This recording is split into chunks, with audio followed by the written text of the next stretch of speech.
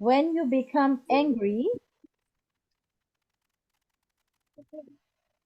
keep silent.